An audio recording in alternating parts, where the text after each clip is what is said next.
ಸ್ನೇಹಿತರೆ ನಮಸ್ಕಾರ. ಜೀಸ್ಮಂತ ಲೋಕದ ಇವತ್ತಿನ ಮಹಾಸಂಚಿಕೆ ನಿಮಗಾಗಿ. ಸ್ನೇಹಿತರೆ, ಇವತ್ತಿನ ಸಂಚಿಕೆಯಲ್ಲಿ ಅಧಿಕ ಮಾಸದ ಬಗ್ಗೆ ಮಹತ್ವ ಹಾಗೂ ನಿಯಮಗಳನ್ನ ನಾವು ತಿಳಿಸ್ಕೊಡ್ತೀವಿ. ಇನ್ನು ವಿಶೇಷವಾಗಿ ಈ ಒಂದು ಪುಣ್ಯವಾದಂತಹ ಪುರುಷೋತ್ತಮ ಮಾಸದಲ್ಲಿ ಮಹಾವಿಷ್ಣುವಿನ ಸಹಸ್ರನಾಮಕ್ಕೆ ಸರಿಸಮನಾದಂತಹ ಒಂದು ವಿಶೇಷವಾದ ಹಾಗೂ ಶಕ್ತಿಶಾಲಿ ಮಂತ್ರವನ್ನು ತಿಳಿಸ್ಕೊಡ್ತೀವಿ. ಹಾಗಾಗಿ ಈ ಒಂದು ಮಹಾಸಂಚಿಕೆ ಕೊನೆವರೆಗೂ ನೋಡಿ. ಯಾರೆಲ್ಲ ಅಧಿಕ ಮಾಸ ಅಥವಾ ಪುರುಷೋತ್ತಮ ಮಾಸವನ್ನು ಯಾರೆಲ್ಲ ಕೂಡ ಪಾಲನೆ ಮಾಡ್ತಿದ್ದರೋ ಅಂಥವ್ರಿಗೂ ಕೂಡ ಈ ಒಂದು ವಿಡಿಯೋನ ಶೇರ್ ಮಾಡಿ. ಈ ಒಂದು ಶೇರ್ ಕೂಡ ನಿಮಗೆ 1000 ಪಟ್ಟು ಪೂಜೆಯ ಫಲ ಸಿಗುತ್ತದೆ. ಯಾಕೆ ಈ ಮಾತು ಹೇಳ್ತಿದ್ದೀನಿ ಅಂತ ಹೇಳಿದ್ರೆ, ಅಧಿಕ ಮಾಸ ಅಂದರೆ ಅಧಿಕ ಅನ್ನೋ ಹೆಸರೇ ಹೇಳಿದ ಹಾಗೆ ದುಪ್ಪಟ್ಟು, ಹೆಚ್ಚು, ಡಬಲ್ ಅಂತಲೇ ಹೇಳ್ಬೋದು. ನೀವು ಈ ಒಂದು ಅಧಿಕ ಮಾಸದಲ್ಲಿ ಮಾಡಿದಂಥ ಒಂದು ಸಣ್ಣ ಸತ್ಕಾರ್ಯ ಅಂದರೆ ಪುಣ್ಯ ಕೆಲಸಗಳು ಅದು ನಿಮಗೆ ಒಳ್ಳೆಯ ಕರ್ಮ ಫಲವಾಗಿ ಕನ್ವರ್ಟ್ ಆಗುತ್ತೆ. ಅಂದರೆ ನೀವು ಮಾಡುವಂಥ ಯಾವುದೇ ಸಣ್ಣದಾದಂತಹ ಕಾರ್ಯಗಳು, ಕೆಲಸಗಳು, ಸಹಾಯ ಆಗಿರ್ಬೋದು, ಪೂಜೆ ಪುನಸ್ಕಾರಗಳು, ವಿಶೇಷವಾಗಿ ಪುರುಷೋತ್ತಮ ಮಾಸದಲ್ಲಿ ಪ್ರತಿಯೊಬ್ಬ ಮಹಿಳೆಯರು, ಗೃಹಿಣಿಯರು, ಹೆಣ್ಣು ಮಕ್ಕಳು ಕೂಡ ಪ್ರತಿನಿತ್ಯ ಅಂದರೆ ಈಗಾಗಲೇ ಮೇ 17ರಿಂದ ಶುರುವಾಗಿರುವಂತಹ ಒಂದು ಪವಿತ್ರ ಮಾಸ ಪುರುಷೋತ್ತಮ ಮಾಸ ಜೂನ್ 15 ತನಕ ಇರುತ್ತೆ. ಈ ಒಂದು ಕಾಲದಲ್ಲಿ, ಈ ಒಂದು ತಿಂಗಳಲ್ಲಿ ಯಾರೆಲ್ಲ ಕೂಡ ಭಗವಂತನ ನೆನೆಸ್ಕೊಂಡು ಸತ್ಕಾರ್ಯಗಳನ್ನ ಮಾಡಿರ್ತೀರೋ ಅದರ ಫಲಗಳು ನಿಮ್ಮನ್ನು ಹಿಂಬಾಲಿಸುತ್ತೆ. ಅಧಿಕ ಮಾಸ ಅಥವಾ ಪುರುಷೋತ್ತಮ ಮಾಸ ವಿಶೇಷವಾಗಿ ದೇವರಿಗೆ ನಾವು ಮುಡುಪಾಗಿಟ್ಟಿರುವಂಥ ಮಾಸ. ಈ ಒಂದು ಮಾಸದಲ್ಲಿ ನಾವು ದೇವರ ನಾಮಸ್ಮರಣೆ ಜಪ ತಪ ಮಾಡಿದರೆ ದೇವರ ಆಶೀರ್ವಾದ ನಮಗೆ 100 ಪಟ್ಟು ಸಿಗುತ್ತೆ. ಇನ್ನು ಇದರ ಮಹತ್ವ ಏನಂತ ಕೇಳಿದ್ರೆ, ಇದು ಮಹಾವಿಷ್ಣುವಿನ ಮಾಸ. ಇದು ಪುರುಷೋತ್ತಮ ಮಾಸ ಅಂತ ಕರಿತೀವಿ. ಇದರ ಅಪರೂಪದ ಸಮಯ ಯಾವ ರೀತಿ ಅಂತ ಹೇಳಬೇಕಾದ್ರೆ, ಪ್ರತಿ 3 ವರ್ಷಕ್ಕೊಮ್ಮೆ ಬರುವಂತಹ ಒಂದು ಪವಿತ್ರ ಮಾಸ ಅಂತಲೇ ಕರಿಬೋದು. ಈ ಒಂದು ಮಾಸದಲ್ಲಿ ಏನು ಮಾಡಬೇಕು? ಬೆಳಗ್ಗೆ ಬ್ರಾಹ್ಮಿ ಮುಹೂರ್ತದಲ್ಲಿದ್ದು ಪೂಜೆ ಪುನಸ್ಕಾರಗಳನ್ನ ಮಾಡಿಕೊಂಡು ಮಹಾವಿಷ್ಣುವಿನ ಪಾರಾಯಣ ಮಾಡಬೇಕು. ವಿಶೇಷವಾಗಿ ವಿಷ್ಣು ಸಹಸ್ರನಾಮವನ್ನು ಮಾಡಬೇಕು. ಎಷ್ಟೋ ಜನಕ್ಕೆ ವಿಷ್ಣು ಸಹಸ್ರನಾಮ ಪಾರಾಯಣ ಬರೋದಿಲ್ಲ, ಓದಕ್ಕೆ ಬಂದರೆ ಅದರ ಉಚ್ಚಾರಣೆ ಬರೋದಿಲ್ಲ. ಅಂಥವ್ರಿಗಾಗಿ ಈ ಒಂದು ಮಹಾಸಂಚಿಕೆಯನ್ನು ನಾವು ಮಾಡ್ತಿದ್ದೀವಿ. ವಿಷ್ಣುವಿನ ಸಹಸ್ರನಾಮಕ್ಕೆ ಸರಿಸಮಾನವಾದಂಥ ಒಂದು ಮಹಾಶಕ್ತಿಶಾಲಿ ಮಂತ್ರವನ್ನು ತಿಳಿಸ್ಕೊಡ್ತೀವಿ. ಹಾಗೆ ಇನ್ನು ವಿಶೇಷವಾಗಿ ಈ ಒಂದು ಪವಿತ್ರ ಮಾಸದಲ್ಲಿ ದಾನ ಮಾಡಿದರೆ ಖಂಡಿತವಾಗಿಯೂ ನಿಮ್ಮನ್ನು ದೇವರು ಒಳ್ಳೆಯದು ಮಾಡೋದಲ್ಲದೆ ನಿಮ್ಮ ಕುಟುಂಬವನ್ನು ಕೂಡ ರಕ್ಷಣೆ ಮಾಡ್ತಾರೆ. ಬಡವರಿಗೆ, ಯಾರಿಗೆ ಅನ್ನದಾನ ಅಂದರೆ ದಾನ ಅನ್ನಂತಂದರೆ ಇರೋರಿಗೆ ಮಾಡೋದಲ್ಲ, ಬಡವರಿಗೆ ಅನ್ನದಾನ ಮಾಡಬೇಕು, ವಸ್ತ್ರದಾನ ಮಾಡಬೇಕು. ಹಾಗೆಯೇ ಪ್ರತಿನಿತ್ಯ ನೀವು ತಪ್ಪದೇನೆ ಸಂಜೆ ಹಾಗೂ ಬೆಳಗ್ಗೆ ತುಳಸಿ ಪೂಜೆಯನ್ನು ಮಾಡಬೇಕು. ಹಾಗೆ ಈ ಒಂದು ಮಾಸದಲ್ಲಿ ಶುಭ ಕಾರ್ಯಗಳನ್ನ ನಾವು ಮಾಡಬಾರ್ದು. ಅಂದರೆ ಮದುವೆ ಆಗಿರ್ಬೋದು, ನಾಮಕರಣ, ಗೃಹ ಪ್ರವೇಶ, ಯಾವುದೇ ಒಂದು ಹೊಸ ಆರಂಭ ಮಾಡ್ತಿದ್ರೆ ಅಥವಾ ನೀವು ಯಾವುದೋ ಬಿಸ್ನೆಸ್ ಮಾಡಬೇಕಂದ್ರೂ ಕೂಡ ಮಾಡಬಾರ್ದು. ಈ ಒಂದು ಪಾರಾಯಣದಿಂದ ಅಥವಾ ಈ ಪೂಜೆ ಪುನಸ್ಕಾರದಿಂದ ಈ ಪುರುಷೋತ್ತಮ ಮಾಸದಲ್ಲಿ ಮಾಡುವಂಥ ಪುಣ್ಯ ಫಲ ಯಾವ ರೀತಿಯಾಗಿ ನಮಗೆ ಸಿಗುತ್ತೆ ಅಂತ ಕೇಳೋದಾದರೆ, ಇದು ಅನಂತ ಪುಣ್ಯ. ಅಧಿಕ ಮಾಸದಲ್ಲಿ ಮಾಡಿದಂಥ ಪ್ರತಿಯೊಂದು ಪುಣ್ಯವಾದ ಕೆಲಸಗಳು ನಿಮಗೆ ಖಂಡಿತವಾಗಿಯೂ ಅನಂತ ಪುಣ್ಯ ಫಲವನ್ನು ಕೊಡುತ್ತದೆ. ಈ ಮಾಸದಲ್ಲಿ ಮಾಡುವಂಥ ಸಣ್ಣ ದಾನ 100 ಪಟ್ಟು ಹೆಚ್ಚು ನೀಡುತ್ತದೆ.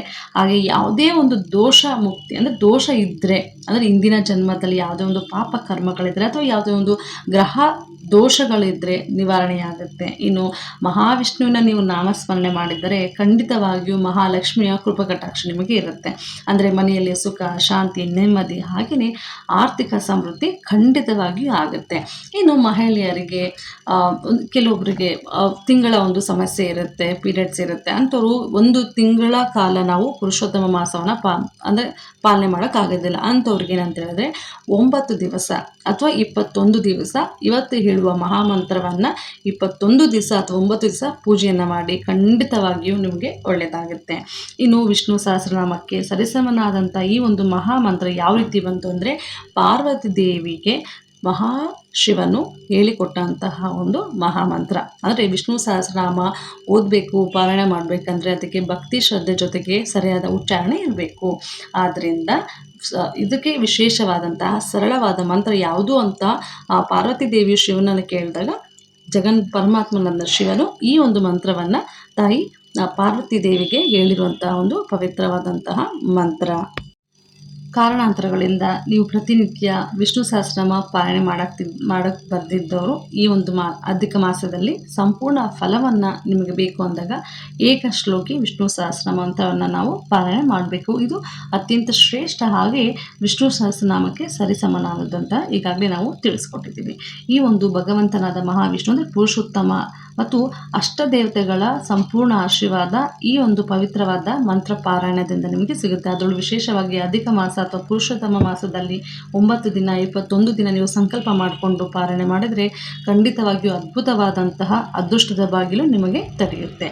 ಮಂತ್ರ ಯಾವುದು ನೋಡಿ, ಹೀಗಿದೆ: ಶ್ರೀರಾಮ ರಾಮ ರಾಮೇತಿ ರಮೇ ರಾಮೇ ಮನೋರಮೆ ಸಹಸ್ರನಾಮ ತತ್ತುಲ್ಯ ರಾಮನಾಮ ವರಾನನೆ.